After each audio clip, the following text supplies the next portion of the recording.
네, 2부 방송에서 진행을 다시 하도록 하겠습니다. 여기 보시면요.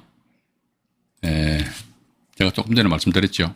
낙찰을 받고 나서 최소한 2년 후에 권리행사. 지금 제가 여기서 막 말씀드린 것은요, 그냥 제가 나름대로 생각해서 막 엑스파일인가 생성김에 그 책에도 써놓은 내용입니다. 그러니까 우리 시청자 여러분들도 말이죠. 혹시 만약에 법정이상권 관련된 그런 물건에 대해서 만약에 건드리신다 하게 되면요, 나름대로 이 머리싸움, 수싸움인 것 같아요. 그죠? 그래서 일단 그 부동산은 사람이 지배하고 있기 때문에 법률적으로 이건 된다, 안 된다, 법적으로 말이죠. 그런데 사람 간에 있어 소통하면서 가지고 뭐 법적으로 안 돼. 그래도 우리 돼. 끝나는 거예요, 봐가지고. 그죠? 그런데 왜 우리가 이렇게 복잡한 걸 좀 알아야 되느냐니까, 서로 쌍방간의 합의가 원만하게 이루어진다면 알 필요는 없는데, 안 이루어졌을 경우를 대비해가지고 이걸 이제 우리가 알아야 된다 이거죠. 그죠? 그래서 보니까 민법 뭐 287조가 있대요. 저도 법조문 몰라요. 지상권자가 2년 이상의 치료를 지급하지 않은 때는 지상권 설정자는 지상권의 소멸을 청구할 수 있다. 이런 나와 있네요. 그죠? 이때는 토지 소유자는 건물 소유자에게 내용적 명으로서 법정이상권은 형성권이랍니다. 형성권. 뭐 이런 것도 뭐 할 필요 없어요. 봐가지고 우리가 뭐 경매인 입장에 그죠? 법정이상권 소멸을 통보만 하면은 이로써 법정이상권은 소멸 안 되는. 통보만 하면 소멸하는데 문제는 저 인간이 말이지 건물을 안 부수는 거야. 봐가지고 배짱 튕기는 거지. 이랬을 적에 토지 소유자 입장에 관한 어떻게 할 것이냐, 이게 이제 중요한 거 아닙니까? 이거는 민법의 규정에 나와 있는 것이고, 그래서 일단 내용정면 띄워서 통보를 하고, 근데 문제는 뭐냐면 지상 건물이 등기는 안 돼 있다. 그런데 어떻게 보면은 그 건물에 대해 가지고 확 강제 집행하기 위해서는 건물이 등기가 돼야 될 거 아닙니까? 그죠? 그럼 우리 투자자 입장에서는 입찰하기 전에 땅만 경매 나왔다 했을 적에 건물 있네, 건물 있네 이랬을 적에 건물을 대위에 지가 지손으로 등기한다면, 아는 사람이라면요. 제가 아까 일부에서 말씀드렸습니다만, 정말 아는 사람이라면 지가 지손으로 등기한다니까요. 제가 같은 제가 등기한다니까요. 근데 등기 안 한다 이게. 등기 안 했을 경우는 그때는 어떻게? 토지 소유자, 토지 낙찰자가 강제적으로라도 등기하기 위해서는 어떻게 한다든 뭐 어떤 서류가 있어야 되지 않느냐. 그거를 이제 체크한 상태에서 여기 있구나 없구나 있을 적에는 아싸 확 그냥 까보면 확 그냥 이런 식으로 이제 생각을 좀 하시는 것이 어떻겠는가 하는 그런 말씀을 드려보고 싶습니다. 그리고 또 이제 이것도 한번 이제 그 전에 몇 번 말씀드렸잖아요. 법정 이상권이 거의 성립되는 게 없어요. 그냥 들어가는 게 거의 성립되는 게 없는데, 작업력만 넉넉하시다면요, 지상에 건물이 폼나. 이거 호화분묘 그것처럼 말이죠. 지상에 건물이 완전히 끝내져 버려. 가지고. 근데 땅만 달랑 경매 나왔네? 그럼 들어가요, 그냥. 땅만 낙찰 받아버려. 그죠? 그래서 왜 거기다 이제 법정이상 성립 안 되는. 그런데 잠깐 살포시 해가지고 이게 이제 지상 건물이 땅을 적법하게 사용할 그런 권리가 있는가 없는가, 요 정도는 잠깐 체크하고 넘어가시란 말이죠. 그죠? 그래서 그런 부분에 있어 가지고 조금 어머니 가시고 궁금하시다 그러면 저한테 전화를 주십시오. 전화 차라리. 어떤 분은 막 카톡을 주시더라고. 저는 카톡 하면 그거 막 자판도 작은데 이게 못해요. 제가. 차라리 전화를 주시라고. 저한테 전화 주셔도 제가 안 잡아먹으니까. 그죠? 그냥 전화 주시라니까. 돈 안 받아. 그죠? 전화 주시고 나중에 돈 버신 상태에서 속된 표현을 생까도로 제가 뭐 압니까? 모르잖아요. 그죠? 그래서 그냥 전화를 주십시오. 그죠? 그래 하시면, 제 전화번호 저희 채널 대문에 휴대폰 번호 딱 적어 놨잖아요. 그죠? 요즘 보니까 하루에 한 2분 내지 3분 정도 이제 어떤 분은 카톡을 주시고 또 어떤 분은 문자 주셔가지고 전화를 해도 되겠습니까? 전화 주시라니까. 제가 무슨 대단한 사람이라고. 그죠? 전화 주셔가지고 당당하게 질문하십시오. 괜찮습니다. 맡겨놓은 것처럼 이렇게 질문하시란 말이죠. 그러다 보면 나중에 또, 어린 모임 있을 때 만나면 더 친해질 거 아닙니까? 그죠? 그렇게 하시고요. 이번에 이제 법정이상권 성립되지 않았을 경우 접근 방법은, 이건 아마 제가 그 전에 98강, 97강에서 시청자 여러분들에게 말씀드렸던 것으로 기억이 납니다만은 보니까 전부 다 펼쳐놓겠습니다. 3개, 4개 있잖아요. 그죠? 알겠다 이 말이죠. 여기 보시니까 이 가처분은요 말소 기준 권리 선우를 불문하고 안 죽어요. 안 죽습니다. 말소 안 됩니다. 이게 저는 그전에 제 카페에서 박사방송 할 적에 제가 이런 표현을 썼습니다. 이 싸가지 없는 가처분이라고. 이 가처분도 보면요, 이게 건물 철거 및 토지 인도 청구권이잖아요. 이게 피보전 권리입니다. 부동산 등기부등본을 보시게 되면요, 피보전 권리 해가지고 뭐 토지 인도 또 건물 철거 이렇게 나와 있어요. 피보전 권리가 가처분 등기 모든 게 다 말소 기준 권리 선호를 불문하고 말소 안 된다는 게 아니고, 이게 피보전 권리가 건물 부숴라. 그 땅 나한테 토지 인도라는 땅은 토지 소유자가 땅 나한테 넘겨줘라. 라는 그런 겁니다. 인도 나한테 주라는 거죠, 그죠? 열 피보전 권리를 한다. 이 가처분 같은 이 가처분은 안 죽어야 말소가 안 됩니다. 또 두 번째 뭐 봐가지고 이제 건물 철거 소송 제기하는 것이죠, 그죠? 건물 부숴라. 건물 제가 좀 부셔줄래? 근데 건물이 멀끔한데 건물 부숴라 그러면요, 사회 경제적인 측면에 있어서 마이너스잖아요, 그죠? 그렇기 때문에 그래도 일단 건물 부숴라 이렇게 이야기할 수 있죠. 세 번째 뭐냐, 이겁니다. 이게 불법, 이게 우리가요 어떤 행위를 한다 했을 적에 행위는 또 행위는 두 가지잖아요. 적법 행위죠. 적법 행위가 있다. 아니면 불법 행위죠. 그러니까 아니 당신 있잖아, A, B 이렇게 보자 이거죠. 당신 내 땅을 사용 못 하잖아. B가 그래. 근데 왜 당신 저 남의 땅에 깔고 앉아 있어? 점유하고 있지, 점유지. 그러니까 못 하잖아. 못 하니까 불법이죠. 불법인 게 못 하는데 네가 왜 점유하고 있냐? 불법 점유거든요. 그러면 상대방의 불법 행위로 나가 뭐를 입어버렸어? 손해를 입어버렸으니까 손해배상 청구 소송 제기하잖아요, 그죠? 손해배상 청구 소송을 제기한다더라. 근데 보니까 적법 행위라는 게 뭐다 이게? 지상에 이 건물이 있는데 A가 있고 B가 있거든요. 근데 이 건물이 땅을 적법하게 사용할 그런 권리가 있어. 사용할 그런 권리가 있다 이랬을 때 뭐다 이게? 오히려 어떻게 보면 지료는 부당이득에 대한 반환 성격이니까 부당이득 반환, 뭐 청구 소송이라든지 이제 적법 행위의 부당이득, 불법 행위의 손해배상 요런 식으로 우리가 좀 연결해야 됩니다. 어떤 분들 보면 부당이득과 손해배상 막 뭉뚱그리가 하더라고. 어쨌든 봐가지고요, 손해배상 청구 소송을 제기한다. 또 이것도 말씀드렸죠. 지상 건물의 점유자에 대한 강제 퇴거 집행한다 이거죠. 강제 퇴거 집행한다 해가지고 여기 보시니까 어떤 이런 행위를 좀 해야 된다. 그러니까 지금 지분 경매 같은 경우도 말이죠. 지분 경매 같은 경우 지분을 낙찰 받은 상태에서 상대방이 타지분권자죠, 그죠? 상대방이 협조를 안 한다 했을 때는요, 그냥 소송 제기하는 거예요. 공유물 분할 청구 소송 제기하고, 그죠? 또 부당이득 반환 청구 소송 제기하고, 해가지고 또 심한 경우는 말이죠, 공유물 분할 청구 소송 해가지고 공유부동산 전부를 확 그냥 경매 신청해버리고, 이게 이제 형식적 경매잖아요, 그죠? 이런 식으로 해서 뭔가 지분 낙찰 받으신 분이 어떤 액션을 취한다 이거죠. 이랬을 때 상대방이 어머야, 야, 저 사람 보통 내기가 아니네. 이래야지 또 협상장에 이제 삐꾸미 이제 얼굴을 내미는 그런 경우도 없지 않아 있다는 거죠. 이것도 제가 여기 적어놓은 것도 마찬가지입니다. 봐가지고요. 제가 이런 말씀 드려보고 싶어요. 돈 벌기 쉽습니까? 어려워요. 남들이 우리나라 사람 뻥이 세잖아요. 저보다 뻥 세요. 봐가 저보다도. 예를 들어가지고 말이지. 한 돈 천만 원 벌은 거 말이지. 한 5천만 원 벌었다고. 그래서 실제로 또 당신 저 5천만 원 벌었으면 통장 까발리 봐라 이렇게 이야기하기도 뭐 하잖아요. 그죠? 이게 특히 부동산 바닥하고 주식 바닥에 보니까 이렇게 팍 뻥튀기 하는 사람들 많더라고. 어떤 분 책은 보니까 말이지, 그냥 뭐, 이 책은 아마 절판될 없을 거예요. 봐가지고, 몇십만 원 가지고 몇백억 만들었다 해가지고, 뭐, 몇 년 만에, 이런 책도 나와요. 근데 사람들이 그게 쏘가 넘어가더라고. 여러분들 한번 생각을 해보십시오. 이런 경매 학원이나 이런 데서 자기네들 홍보를 하는 데 있어가지고 말했잖아요.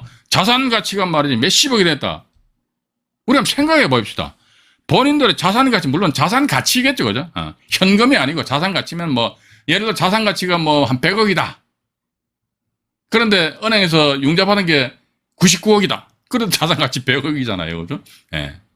그런 거 완전히 쭉쟁이고, 쭉쟁이. 예. 근데 나는 실질적으로 경매가 몇십억 벌었다. 그러면요. 제가 만약에 그런 상황이 된다면요. 저 강의 안 해요. 제가 뭐하러 강의합니까? 그리고 나아가서 법원 경매 가지고 건드리는 족족 돈 된다 그러면요. 그런 비법을 내가 알고 있다. 그러면요. 나 뭐하러 그런 비법을 써, 저기 뭡니까? 일면식도 없는 사람한테 왜 저기 돈, 뭐, 꼴랑 말이지, 돈 100만원, 200만원 받고 왜 가르쳐 줍니까? 아니거든요. 근데 사람들이 거기에 혹 해가지고 들어가서 오프라인 강의도 듣고 생쇼를 하고 앉아 있어요. 그럼 나중에 또 보니까 별 볼 일 없거든. 별 볼 일 없으니까 그냥 유야무야 해버린다. 저는 그렇게 보고 있습니다. 그래서 제가 항상 저는 제 원칙은 그겁니다. 뭐냐면요.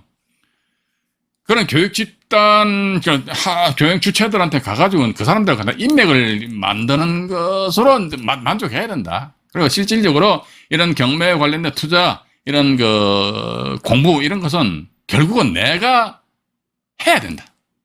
그래서 내가 그런 투자와 관련된 지식을 내가 습득하고 가지고 있어야 된다라는 게 제 지론입니다. 예. 언제까지 와가지고 말이지, 뭐, 누구한테 전화해가지고 물어봐가지고 경매 투자하시랍니까? 맞잖아요. 그죠?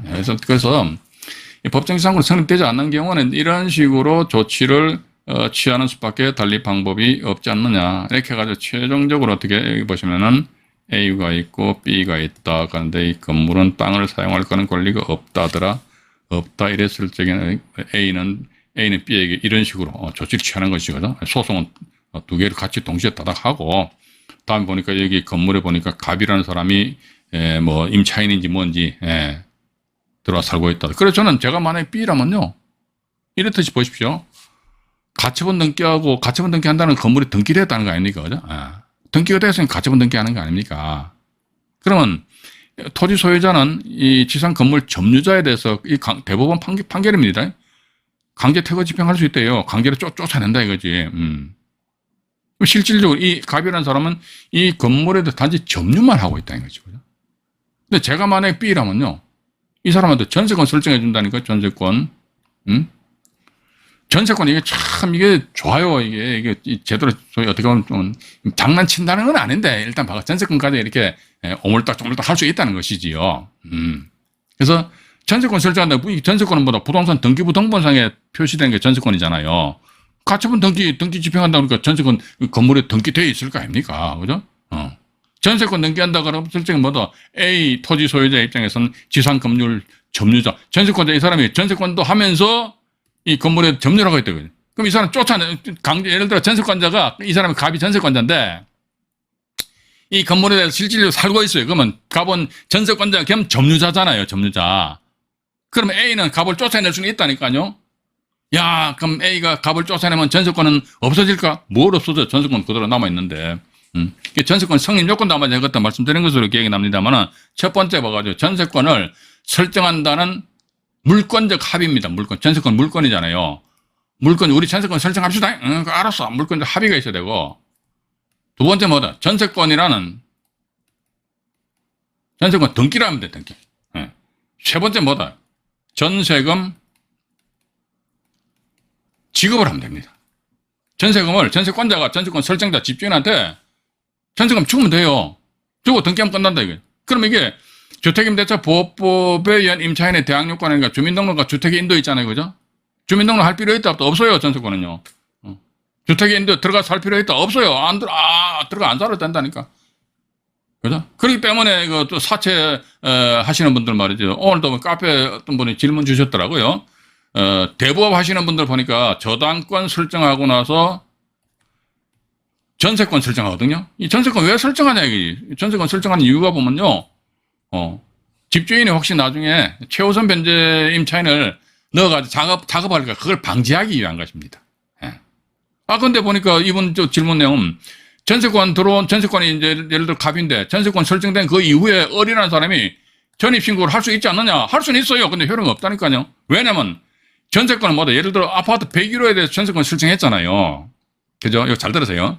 101호에 대해서 갑이라는 사람 전세 설정했다면 이 101호 전부에 대해서 이 갑은 이분들의 뭐 대부업체겠지만은 갑은 어쨌든 등기부등본상에 봐가지고 전세권 설정했으니까 전세권은 뭡니까? 전세 목적물 전부에 대해서 갑이 누가 어떻게 사용하고 수익할 수 있는 그런 권리 가지고 있단 말이에요. 그런데 또 나중에 어린한 사람 나타나가지고 짜잔 전입신고했으니까 나 최우선 변제 이거 안 된다. 왜냐면 전입신고한 것도 역시 마찬가지. 그 사람 임차인의 지위를 가지니까 임차인은 뭡니까? 임차 목적물을 사용하고 수익할 수 있는 그런 권리를 가지고 있잖아요. 그죠? 근데 이미 갑이라는 사람이 먼저 사용 수익권을 가지고 있는데 나중에 이 사람은 또 사용 수익권을 인정을 해주게 된다면 그럼 상대적으로 어떻게 됩니까?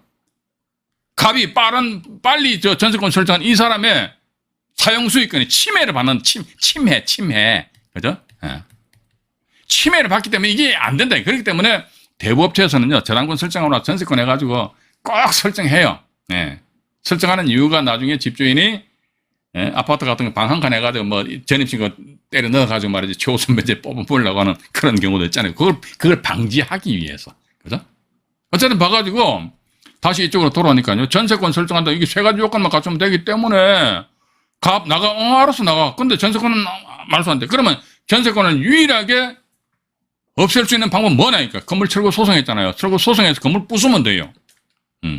건물 부수면 어떻게 됩니까? 전세 목적물이 멸실돼 버리니까 전세권도 없어져 버린다. 근데 아이고야 건물이 보니까 너무나도 이뻐. 건물 부수기에는 너무나도 아까워. 그럼 건물 못 부수는 거지. 건물 못 부수어 그럼 전세권은 안 죽는 거죠. 전세권은 안 죽어 그럼 어떻게? 토지 소유자는 건물 소유자하고 마쿠에서 나름대로 협상을 해야겠지요? 그죠? 그래서 이게 혹시 이제 토지만 경매 나왔을 적에 모르겠습니다. 제가 지금 말씀드리는 것이 너무 그냥 깊게 들어가는 건지 모르겠는데요. 뭐 토지 낙찰 받아가지고 우리 악수하고 그냥 소주 한잔 합시다. 이렇게 해서 일이 탁탁 마무리되면 뭐 더할 나위 없어요. 세상사 뭐 얼마나 재미있겠습니까? 그죠? 그런데 안 그럴 수도 있다는 거죠. 우리는 안 그럴 수도 있다는 그 사실 자체 말 그대로 방점을 찍어야 된다는 저는 그렇게 보고 있습니다. 그런 상태에서 이제 접근을 좀 하셔야 되지 않을까 하는 그런 말씀을 드려보고 싶습니다. 그래서 보니까 내게 대법원 판결이잖아요. 그래서 판결 나와 있지요. 그래서 법정 지상권을 가지지 못하는 건물 점유자에 대한 명도 집행은 대법원 2014 43,801호 판결에 의해서 명도 집행이 가능하다 이런 것입니다. 근데 이것도 이 대법원 판결을 보면은 단지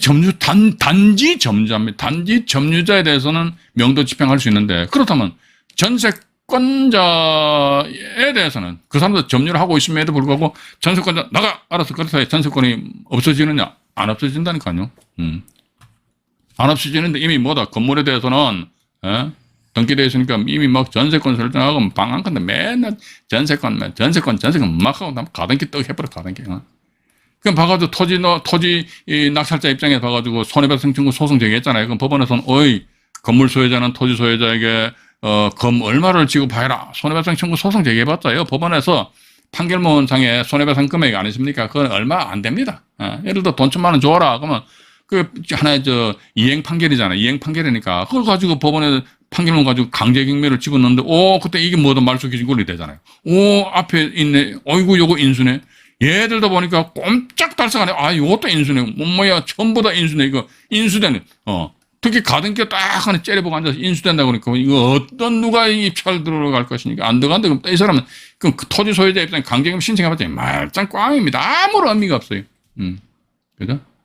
그래서 저도 가만히 보니까 컨설팅 하시는 분들은 좀 고단수로 컨설팅을 좀 하셨으면 하는 그런 생각을 가지고 계십니다. 지분경매 낙찰 받아가 괜히 뭐 되지도 않는 시작되는 말이 가등기나 설정하고 말이지. 대체 어떤 효력 발생되지도 않는데 돈도 안 되는데 뭐 왜 그런데 에너지 쏟는지 진짜 안타깝더라고 봐가지고. 속된 표현 한번 해보려고 하면요. 그냥 아주 고단수로 해가지고 차근차근 접근해버린다면은 더 이상 말씀 안 드리겠습니다. 그래서 일단 이 대법원 판결 내용은요, 제가 또 좀 정리를 좀 해놓은 것 같습니다.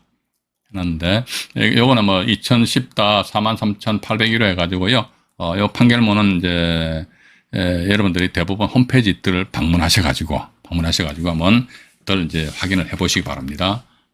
오늘 자료 내용은 끝이네요. 끝이고, 그러면요, 이제 연이어가지고, 잠깐만요. 제가, 오늘 법정이상권 관련된 이미 낙찰됐습니다만은 그 사례를, 하나 말씀을 드려보도록 하겠습니다. 이건 저희 카페 회원분이 낙찰 받으신 사례예요. 2018 타겟 울산 지원 사건인데, 7544. 울산 광역시 울주군 두동면에 소재합니다. 화면을 조금 키울게요. 네. 여기 보시게 되면은, 잠깐만요. 네. 여기 보시게 되면은, 토지 만매각이죠. 그죠? 그리고 제외해가지고 250.76m 이게 건물입니다. 사진으로 봐도 건물 두 동이 폼 나잖아요. 아주 그냥 전원주택인지 뭔지 해가지고 아주 멋있게 지었어. 근데 토지만 경매에 넘어온 거야. 토지만 경매에 넘어왔는데, 1차 기일 날 있잖아요. 1억 8,600만 원인데, 2억 3천만 원, 2억 3,001만 원. 예. 이게 이 공동으로 입찰하셨는데, 이게 저희 카페 회원, 그 당시 옛날에 다음 카페인지 네이버 카페인지 모르겠습니다. 이게 2019년도 아마 네이버 카페 같아요. 이 회원분이 이제 들어가서 낙찰을 받으셨어요.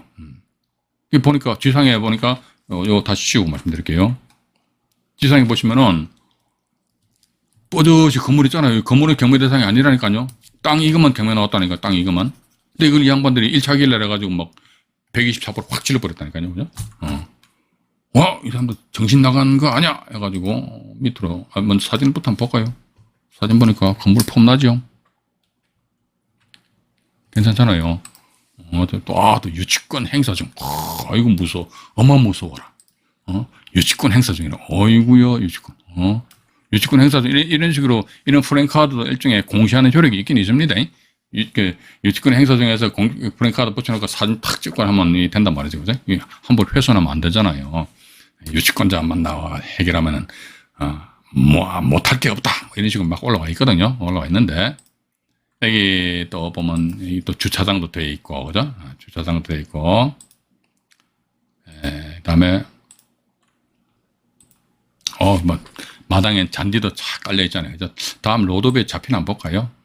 다음 로드뷰에, 이 집 같습니다. 그죠?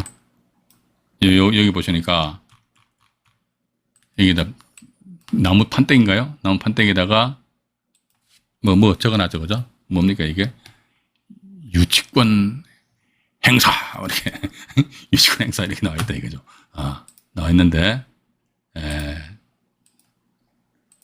자, 이걸 다시 이제, 원위치로 넘겨버리도록 하겠습니다. 이게 보시니까, 어쨌든, 지상에, 이렇게 보입시다. 일단 먼저 유치권에 대해서 잠깐 말씀드릴게요. 내가 땅만 낙찰받았다. 땅이 경매 나왔기 때문에 땅만 낙찰받았다. 땅만. 그죠? 근데, 이거 보니까 이게 건축업자들이 집을 지으면서 공사대금을 제대로 못 받았던 모양입니다. 이러다 보니까 프랜카드에다 유치권 어쩌고 적어놨단 말이죠. 난 땅만 낙찰받았다. 유치권은 이거 어떻게 해결해야 된다. 나는 땅만 낙찰받았다. 내 건물, 우리가 있지 않습니까? 유치권을 인수한다고 그러는데, 유치권을 인수하는 사람은 누구냐니까. 건물로 인해서 발생된 채권이 있다. 이 특정 물건이잖아요. 그죠? 특정 물건으로 인해서 발생된 채권이 있다. 그럼 유치권이란 말이죠. 그러면 그 물건을 내가 낙찰 받아야지만 내가 그 유치권자 공사대금 채권을 인수를 하든지 말든지 하는. 나 땅만 낙찰 받았다. 이게. 땅만 낙찰 받았다. 그죠? 땅만 낙찰 받았기 때문에 건물 유치권자하고는 아무런 관계 없어요. 그런데 이게 그림을 그려서 말씀드릴게요. A 이렇게 돼서요. 이 상태에서 토지만 경매 넘어와가지고 B가 낙찰 받았습니다. A 이렇게 됐단 말이에요. 근데 여기 보니 건물에는 유치권이라는 권리가 딱 주장하고 있는 사람이 있다는 겁니다. 그럼 B 입장에서 나는 땅만 낙찰 받았다 이거죠. 그래서 나한테 유치권 이야기하지 마. 그죠? 그 말 맞아요. 그런데 B라는 사람이 땅만 낙찰 받고 그냥 그대로 가만히 있을 것이냐? 그건 아니거든요. 그럼 어떻게 그 뒤에 보니까 B가 요거 해가지고 다시 건물에 대해서 경매를 집어넣던지 해가지고 어쨌든 건물에 대해서도 자기가 자기 걸로 만든다다. 이래 했을 적에 유치권자, 왜냐면 B는 또 건물 양수인이 돼버리잖아요. 그죠? 그러니까 유치권자의 채권액을, 공사대금액을 인수한다는 것은 뭐 어떻게, 예. 그 사람이 건물 양수인의 지위를 가져야지만 나름대로 유치권을 인수한다. 일단 그렇게 보고요. 어쨌든 뭐 건물이 괜찮다, 멀끔하다 그러면요. 유치권이 있다 그러면 유치권자 채권액이 얼만데 해가지고 그것도 한번 확인을 해보는 것도 하나의 방법이지 않느냐 하는 그런 생각을 가진다는 것입니다. 예, 가지고요. 밑으로 잠깐 내려가 보겠습니다. 여기 보니까 제시외 나와 있지 않습니까? 제시외. 제시외 해가지고 1층, 2층, 지하 1층에서 철근 콘크리트죠. 타인 소유 단독주택, 타인 소유 단독주택, 타인 소유 주차장. 아까 우리 주차장 봤잖아요. 그죠? 이 전부 다 뭐다? 이게 매각 제외랍니다. 전체, 건평만 1층, 2층만 따지더라도 얼마입니까? 한 60평 정도 된다. 그죠? 1, 2층 전체 60평 정도 되고, 지하 주차장이 한 15평 정도 되는데, 말이죠. 그죠? 이런 상태에서 땅만 경매로 넘어왔다더라. 그럼 여기서 밑으로 잠깐 내려가 볼게요. 내려가 보니까, 자, 그럼 과연 이게 지상 건물이 말이지 법정지상권에는 권리를 가지는 안 가지냐? 그걸 간단하게는 뭐 이렇게 따져보자 이거죠. 이거 지상권 설정됐잖아요. 그러면요, 99.999% 법정지상권 성립 안 된다. 일단 그렇게 보시고, 또 두 번째, 내가 이 부분에 진짜 입찰 들어가고 싶다 근데 농협인 것 같아요. 이 사람들이 경매 집어넣었잖아요. 그죠? 이미 경매 했잖아요. 그죠? 그럼 이 사람들 찾아가가지고 당신들 이거 담보자볼 적에, 담보자볼 적에 저 건물에, 지상 건물이 있었나 없었나? 2015년도니까. 그죠? 보니까 2019년도 경매 넘어왔거든요. 좀 집 한 채 짓는 게 뭐 한 4, 5개월이면 뚝뚝 지어버리잖아요. 그죠? 근데 2015년도에 또 하나 더 이런 방법도 있지요. 뭐 다음 로드뷰, 있잖아요. 그죠? 다음 로드뷰 상에서 가지고 이제, 2015년도 저당권 설정할 당시에 2015년도 로드뷰를 보자 이거죠. 2015년도 로드뷰를 보니까 이 본건의 주소지가, 잠깐만요. 본건 주소지가 나와 있잖아요. 두동면 이전리 323에 9호 해가지고, 그죠? 로드뷰가 아니고, 뭐라고 합니까? 저기, 위성 사진인가요? 위성 사진. 스카이뷰. 이건 맞네. 이게 보니까 저기, 연도별로 이렇게 확인이 가능하더라고요. 요거는 뭐 최근에 찍었기 때문에 이렇게 이제 나와 있지 않습니까? 만약 2015년도에 저당권 설정할 당시에 보니까 나대지 맨 땅이다. 그러면 이게 100% 법정지상권 성립이 안 된다. 이 사건 같은 경우는 지금 아마 제가 알기로는 토지 낙찰 받으신 분들이 건물까지도 같이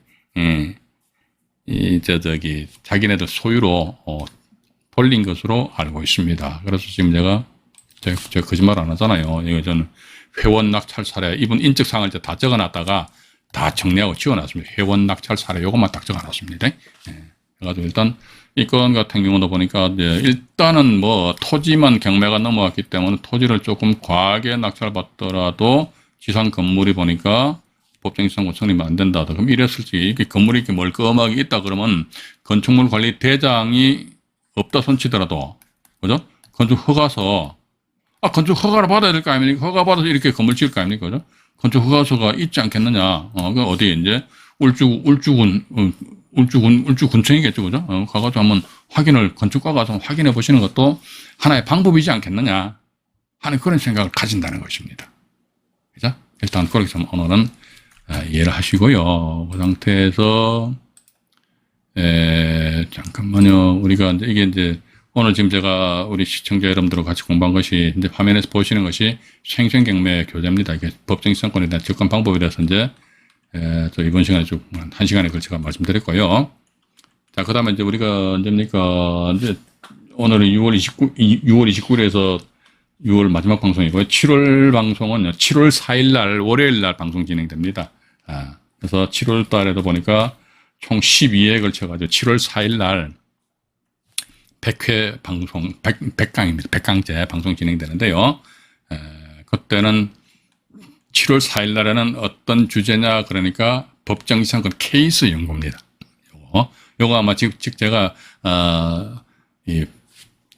교재를 펼쳐놓고 우리 시청자 여러분들과 같이 한번 더 공부를 해볼 그런 계획을 잡고 있습니다. 그래서, 7월 4일 날에는 5번 법정이상권 케이스 연구 그 이하 말씀드리도록 하겠습니다. 오늘 또 방송 시청하시느라고요. 대단히 수고하셨습니다. 구독 신청을 해주시면 대단히 감사하겠습니다. 오늘 밤에 큰 비가 올 모양입니다. 그래서 비 피해 없으시길 바라고요. 편안한 밤 되시기 바라겠습니다. 이상 안종현이 말씀드렸습니다. 네, 고맙습니다.